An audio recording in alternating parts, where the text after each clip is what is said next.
Salam sejahtera bagi saudara-saudara pendengar sekalian, dimanapun Anda berada. Kiranya Anda semua berada dalam keadaan sehat dan dalam pemeliharaan kasih karunia-Nya senantiasa. Renungan kali ini mengambil tema di mana saja dan kapan saja. Bacaan terambil dari Injil Yohanes pasal 4 ayat 1 sampai dengan 10. Saudara-saudara yang kekasih dalam Kristus, di dalam hidup ini, kita mengenal tempat-tempat tertentu yang bersejarah dan dikunjungi para wisatawan. Bagi orang Kristen, khususnya mereka memandang Israel sebagai tanah bersejarah karena Tuhan Yesus lahir di sana. Orang beragama lain tentunya mempunyai tempat bersejarah tersendiri. Di samping tempat-tempat tadi yang bersifat objektif berlaku bagi semua orang, ada juga tempat khusus yang sangat personal dan sangat subjektif. Anda mungkin dapat menyebutkan tempat-tempat tersebut seperti mungkin kampus tempat Anda berkuliah, yang lainnya mungkin gereja tempat Anda bertemu jodoh dan menerima pemberkatan nikah. Jadi tempat-tempat khusus yang sangat personal bagi Anda. Bacaan kita memaparkan tempat khusus, tempat istimewa bagi seorang perempuan Samaria. Tempat yang dimaksud adalah sebuah sumur. Tadinya tidak ada yang istilah dari sumur itu, kecuali tempat untuk menimba air. Sampai pada suatu hari, tempat itu menjadi tempat yang istimewa bagi perempuan Samaria tadi yang akan selalu dikenangnya. Pada hari itu ia dibuat terkejut karena ada seorang laki-laki Yahudi berada di sumur dan meminta air. Padahal orang Yahudi memandang orang Samaria dengan merendahkan mereka. Singkat cerita, percakapan mendalam dimulai ketika Tuhan Yesus berpindah subjek dari air sumur menjadi percakapan mengenai air hidup. Yesus katakan orang yang meminum air dari sumur tadi memberi kepuasan memang, tetapi kepuasan yang sesaat, sebab dalam waktu yang tidak terlalu lama akan haus lagi. Malah Tuhan Yesus menawarkan kepada perempuan tadi akan air hidup. Air hidup itu akan menjadi mata air dalam hati sehingga orang tidak akan haus lagi. Tuhan Yesus pun memperkenalkan diri sebagai air hidup yang akan membawa kepada hidup kekal. Tuhan Yesus pun mengajak perempuan tadi untuk percaya kepadanya. Melalui percakapan tadi Tuhan Yesus menawarkan suatu spiritualitas baru yang bukan berdasarkan ritual keagamaan yang terpusat di Gunung Gerizim, pusat ibadah orang Samaria, atau Yerusalem, pusat ibadah agama Yahudi. Sebab orang akan menyembah Allah dalam roh dan kebenaran. Jadi, di mana saja dan kapan saja orang dapat mencari Allah, berbakti kepadanya. 23 menyatakan bahwa orang akan menyembah Allah dalam roh dan kebenaran, dimaksudkan bahwa orang akan menyembah Tuhan dengan hati yang tulus dan benar, bukan hanya secara fisik atau dengan ritual formal saja. Ini mengindikasikan bahwa orang harus menyembah Tuhan dengan jiwa yang sejati dan mencari kebenaran dalam hidup mereka, bukan hanya melakukan perbuatan yang diharapkan oleh agama. Dalam Yohanes 4 kita dapat belajar banyak tentang spiritualitas Kristen. Penekanan di sini adalah mencari Tuhan dengan segenap hati dan kerinduan akan Tuhan. Inilah yang memberi kepuasan kepada jiwa kita. Pandangan ini sangat kontras dengan situasi zaman sekarang, di mana banyak orang mencari kepuasan hidupnya dalam hal-hal yang duniawi. Dalam konteks yang demikian, maka seorang artis mendasarkan kebahagiaannya pada popularitas dan sukses secara finansial. Ia menempatkan karirnya sebagai prioritas utama, serta mengejar kemewahan dan gaya hidup yang mahal. Ia mungkin merasa bahagia saat mencapai tujuannya di dalam karirnya. Namun kesibukan dan tekanan yang diterimanya dapat menimbulkan kebosanan, menimbulkan stres dan kekecewaan dalam jangka panjang. Ada artis sampai bunuh diri di tengah kekosongan hidupnya. Dalam hal ini dapat disebut Robin Williams yang menghibur orang, tetapi dirinya perlu dihibur karena merasa kosong. Yang lainnya adalah Anthony Bourdain, seorang chef tingkat internasional dan juga presenter televisi dan penulis. Masalah bunuh diri bisa disebabkan jiwa yang kosong. Bisa juga menghadapi masalah berat yang tidak terpecahkan sehingga mengambil jalan pintas. Orang Kristen pun tidak kebal terhadap masalah ini. Oleh karenanya yang Kristen dan bukan Kristen, carilah Tuhan Yesus dan miliki hubungan yang sangat personal, sehingga Tuhan Yesus menjadi sumber kepuasan, seperti air yang memberi kepuasan kepada orang haus. Percaya dan terima Yesus untuk hidup kekal menjadi kekuatan menjalani hidup dengan segala tantangannya.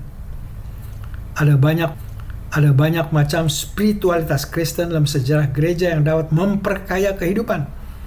Dalam tradisi Protestan, spiritualitas ditekankan untuk berpusat kepada hubungan pribadi dengan Yesus dan firman-Nya, sehingga dapat menjadi sumber kepuasan hidup dan kekuatan untuk menanggung berbagai masalah serta kepahitan dalam hidup. Kita membaca berita media demikian. Kuliah dilarang Taliban. Mahasiswi Afghanistan menangis.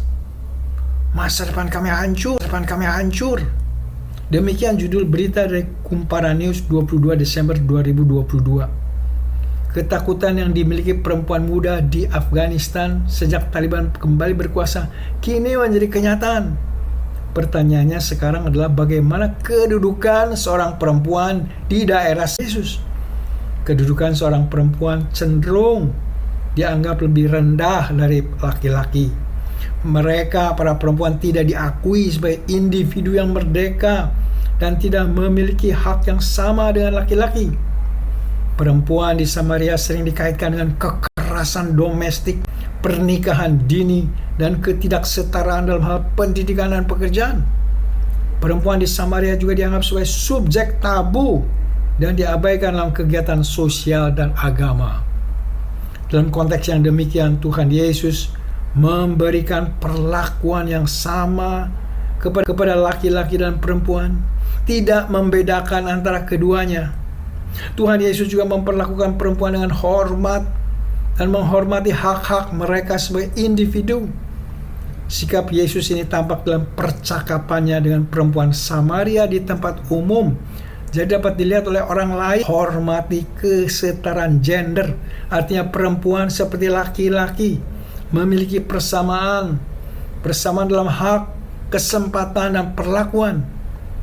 Ini berarti seharusnya tidak ada diskriminasi berdasarkan jenis kelamin dalam hal pendidikan, pekerjaan, politik, atau keluarga. Tindakan Yesus dalam hal ini bersifat revolusioner di tengah-tengah masyarakatnya waktu itu, dan secara tidak langsung mengajarkan kesetaraan gender.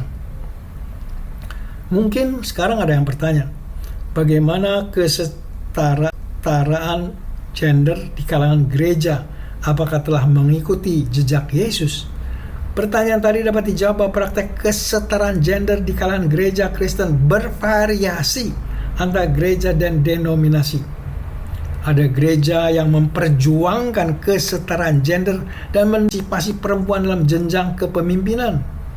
Sementara ada juga yang tetap menganggap bahwa hanya laki-laki yang layak menjadi pemimpin gereja. Bagi gereja yang menerima kesetaraan gender, maka kita menyaksikan adanya penatua perempuan, pendeta perempuan, dan adanya perempuan dalam pucuk pimpinan sinode. Kemudian di tengah keluarga kita masing-masing, biarlah kita juga mempraktekkan kesetaraan gender. dalam pengertian bahwa anak laki-laki tidak lebih berharga dan tidak lebih tinggi derajatnya dari anak perempuan. Semua anak laki dan perempuan berharga dan setara di hadapan Tuhan. Juga para suami biarlah memperlakukan istrinya dengan penuh hormat sebagai kawan sekerja Allah dalam mengerjakan tugas-tugas rumah tangga, termasuk tugas mendidik anak-anak kita di tengah keluarga. Tuhan Yesus membawa persembahan, tepatnya Tuhan Yesus membawa pembaharuan dalam relasi manusia dengan Tuhan Allah. Bukan lagi berdasarkan banyak korban binatang seperti di Perjanjian Lama. Korban penghapus dosa hanya satu di dalam diri Yesus yang dikorbankan di kayu salib sebagai anak domba Allah. Tuhan Yesus membawa pembaharuan pula dalam tempat ibadah. Gerizim bagi orang Samaria dan Yerusalem bagi orang Yahudi tidak lagi menjadi pusat ibadah. Dalam Tuhan Yesus kita dapat berkapan saja di dalam roh dan kebenaran. Oleh karena itu ketika terjadi wabah COVID, kita dapat beribadah online di rumah masing-masing.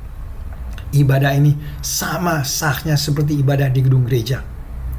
Kemudian secara personal, kalau kita mau berdoa, tidak perlu khusus cari gereja. Di mana saja dan kapan saja kita dapat berdoa.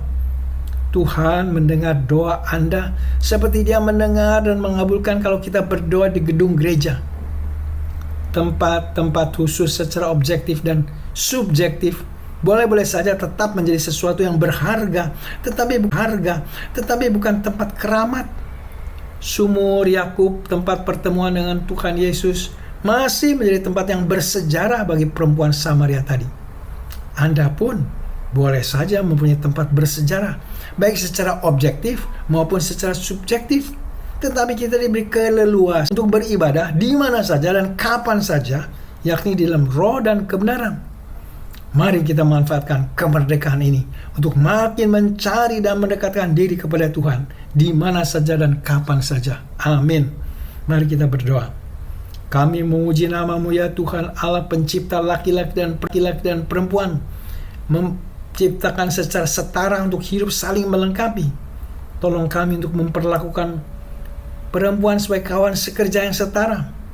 Biarlah percakapan kami dengan tuntunan Roh Kudus membawa kepada kehidupan keselamatan dalam Yesus Kristus yang adalah air yang hidup.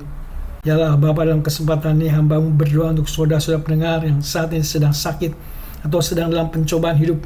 Berilah belas kasihan-Mu dengan memberikan kesembuhan kepada yang sakit dan kemenangan bagi mereka yang dalam pencobaan.